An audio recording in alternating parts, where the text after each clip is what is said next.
Hello, I'm Neil from Revit, and today I'm going to give you a quick demo of a working project with a completed template in, just so you can see the sorts of things that may be involved or required when creating a template.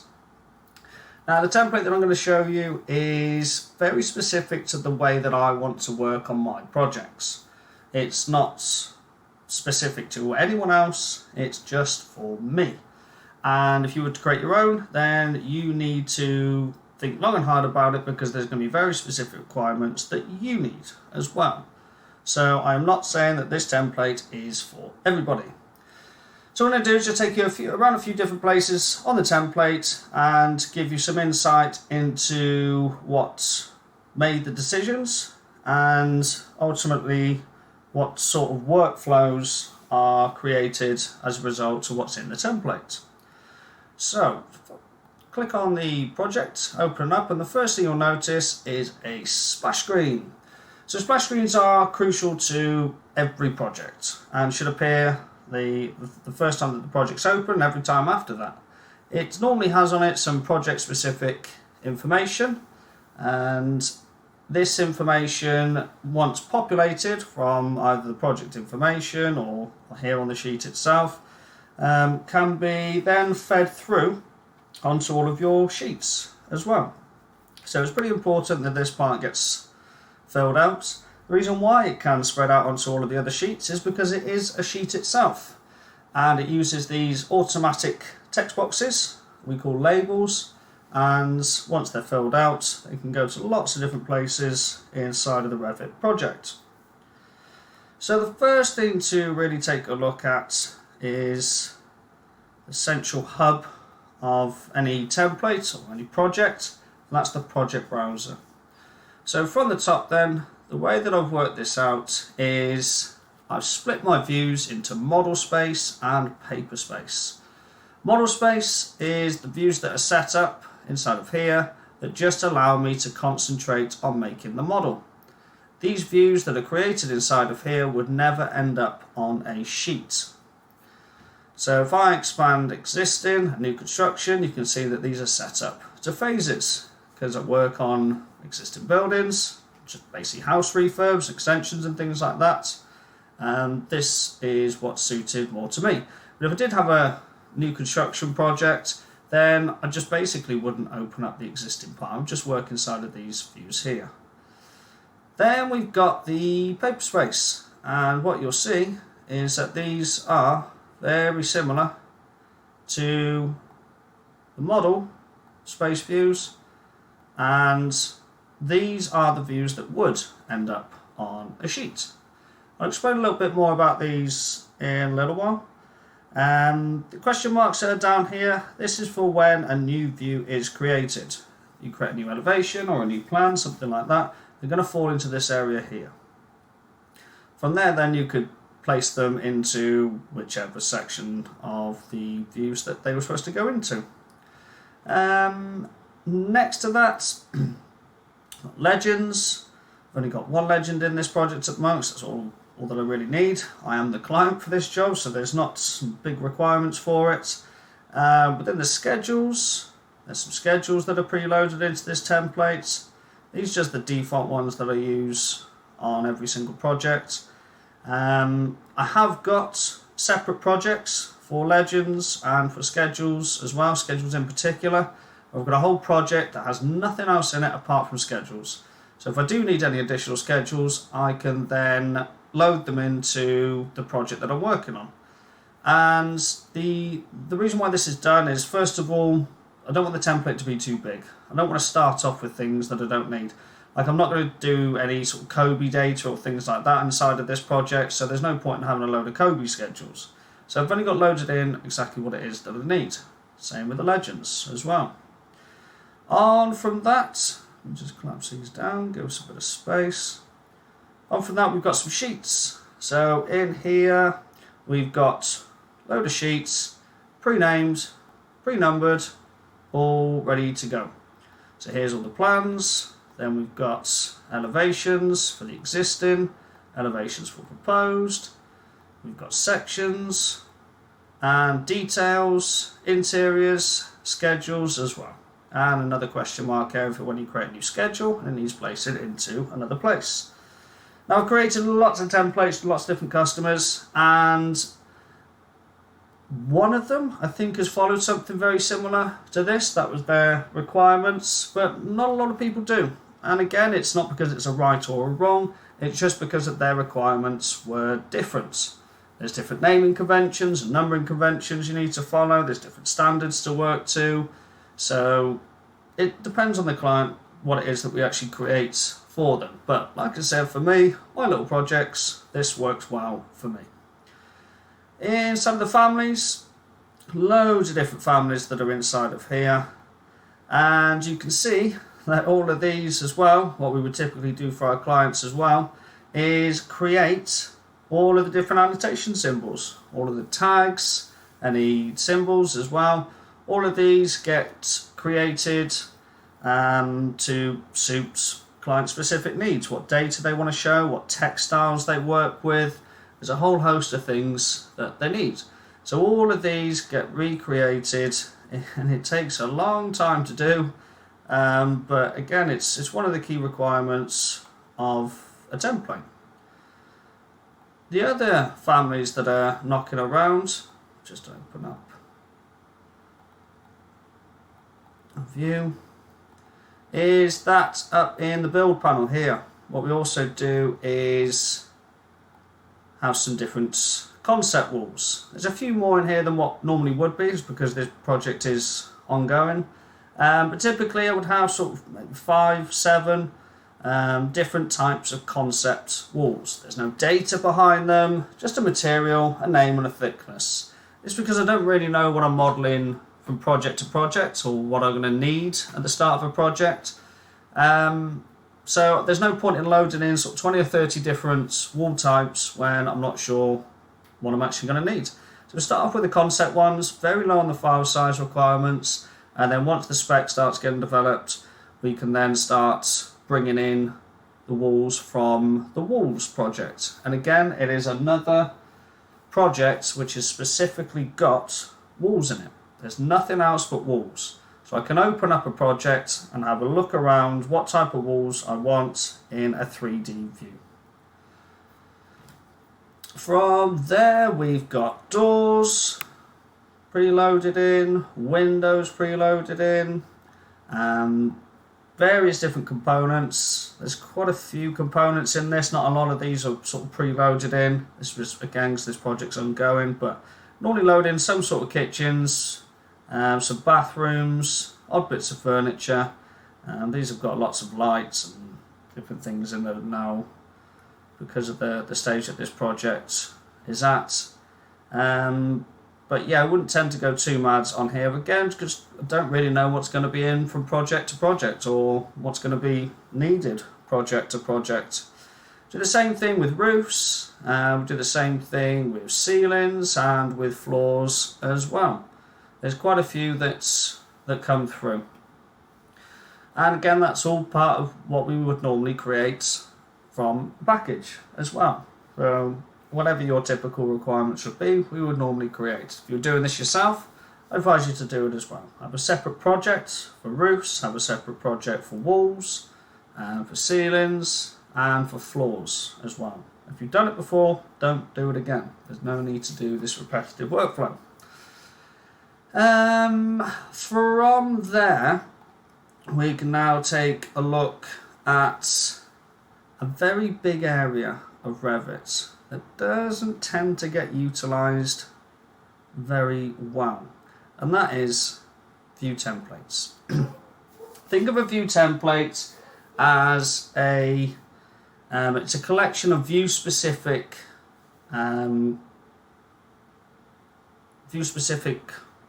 settings that you want for each of your views, and this can be done. The reason why this is done is to stop again the repetitive workflow. That if you've got 20 or 30 working floor plans, that you will want those floor plans to look consistent across the project. So what we aim to do is to create a whole selection of different view templates, and you can see mine inside of here. There's quite a few. And these view templates are created to be applied to all of the pre-created views in the project browser. So you would start off typically with any view that would end up on a sheet. So the views that would end up on sheets, these are the ones that are called paper, or the ones that don't have paper written after them. So that would be the paper space, and quite a few of them have paper after them. But what I tend to do as well is to go a step further and actually start creating view templates for the model space. Because although they're not going to end up on a sheet, I still want the views set up in a very specific way. And it's not just so it looks good, it's more the fact that it's set up in a way that's going to help me model. Because I need the view set up with certain things that might be hidden, certain things that might be halftone, with certain filters applied to them, detail levels, scales. There's a whole host of things that will just enable the view to work and make it so much easier for me to model in. And that's why there are quite a few of these. I wouldn't say that this is over the top at all, probably about right, there's probably about 30 or 40 there, something like that. But they take a long time to create and get things right, and you're always developing them further and further. But overall, it's one of the biggest time savers in Revit. It probably is the biggest time saver in Revit, and it's something that's I've invested a lot of time in to make sure it works correctly. So let me give you a bit of a demonstration on how this workflow goes. So typically what I would start off with, obviously the building wouldn't be here in the middle, but I've got these reference planes around the outside, going through the centre, elevations are there, a couple of grids there as a starting point if they're needed, just haven't used them on this project, and I place in topographies, an existing topography and a proposed topography as well, and I'll show you why soon. So all I would do is, as soon as I start a project, step one would be to go to the project information and to start filling out the basic info there, because that would feed through onto all of my sheets. From then, very simple. From my measured survey, I need to start modelling the existing model. So I would go into model space and open up existing, open up a floor plan, and I would start modelling. Everything that I modelled inside of this view would then become part of that particular phase. And like I said, I work with phases quite a lot, so I don't have to set anything up, I don't have to think about sheets or views or view templates or line styles or hatch patterns or anything else. I can just get on and model straight away, no messing around. Then, once that's done and all of the basics are in, and the floor plans, I would do the same for ceiling plans. And even with these views as well, you'll see here, view template, there is a view template applied. GA, existing model, model for model space. So there's a view template applied to this, again, which helps me model. Same thing within the ceiling plans, and same thing within the elevations as well. Again, this view would never end up on a sheet. It might end up on mine, but they're my project, so it wouldn't really matter. But if this was for a client, this is not going to end up on a sheet. This is not the sort of thing they'd really want to see. And here is where you can see that ground. That's the topography, and that's the reason why I put those in, is to get a good starting point at the ground level that's there. So go through, model the existing, get everything up to scratch, and once that is done, all I need to do is just close down the existing part, open up the new construction, and get on and model the new construction phase. Obviously this is now including some demolition, and again there is a view template applied to this, you'll hear me say that a lot, and this allows for an easier modelling environment for me anyway. Might not work for everyone, but we've got the demolition of this wall, the radiator, there's 2 more walls in there, the kitchen's got to go, this wall's getting blocked up here, there's a new window going in the door opening, the door's getting switched around. Similar sort of thing up on the first floor, but whereas this was one bedroom and then the second bedroom here and the bathroom there. Demolish the bathroom, pinch a little bit off the 2 bedrooms and slip a bathroom in the middle there. So that's basically what's going on with this project, nothing too heavy. But again, everything that I model inside of this view becomes part of the new construction phase. Pretty simple. Again, don't have to think about anything, just open up the view and model.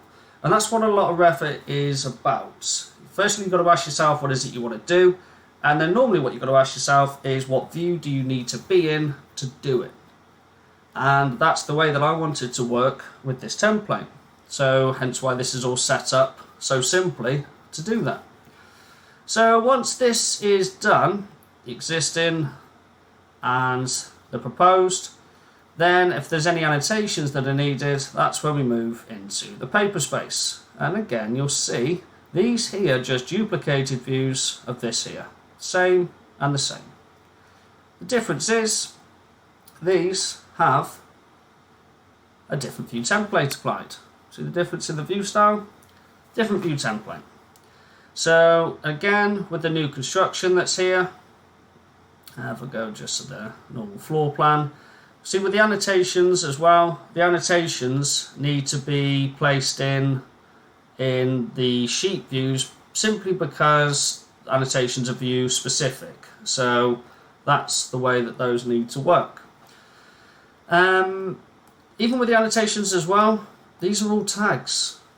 There's no text here. I don't like typing. The information is inside of these families. I just need to get it out of the families and display it on the screen. Typing in text, for me it's boring, it's repetitive, it's not BIM as well. Mistakes are made, inconsistencies, and the amount of models that I see that people start typing a load of text, they pull up schedules, the schedule says one thing and the text on the drawing says another. And that's what we're trying to get rid of here. So by using tags, if I change that window to another window, this will update. It's simple, it's easy, it's not repetitive, and that's the way I like it to be. So with the floor plan views, you can see in the paper space, you can see that there's more views here. And the reason for this being over the model space is just because of the annotations, really. That's when I annotate these are the views that are going to go onto sheets. So I'm annotating, and again, these are all tags, no text about. This information is just inside of these families in drop-down menus. I've done it once, I don't ever have to do it again. Very, very, very simple. And that's what works best for this particular template. Furniture layout. Again, dead easy. All of this stuff is inside of here. It has, again, a view template for furniture layouts. It's not really rocket science now. You can see the theme behind it. The kitchen layouts. And again, these are all families that are here. These are the tags that are placed in. No text again. Demolition up on the first floor as well. That wall to go. First floor furniture layouts, just to make sure everything's fitting in correctly. And this is probably what will go off to the estate agents when I sell it, or if I sell it. Same with the ceiling plans as well. Where the switches are going, what pendants are in. It's not an extensive diagram really, but my electrician loves me for it. It makes his life a lot easier. It's a stressful life, I think, when people are just trying to write things down on the back of fag packets. Even when it comes to elevations, much crisper, cleaner. And again, I didn't do anything to this view. I haven't created or done anything in specific to this one view. I did it before in the model space and just applied the right view template to it. Huge, huge, huge, huge time saving.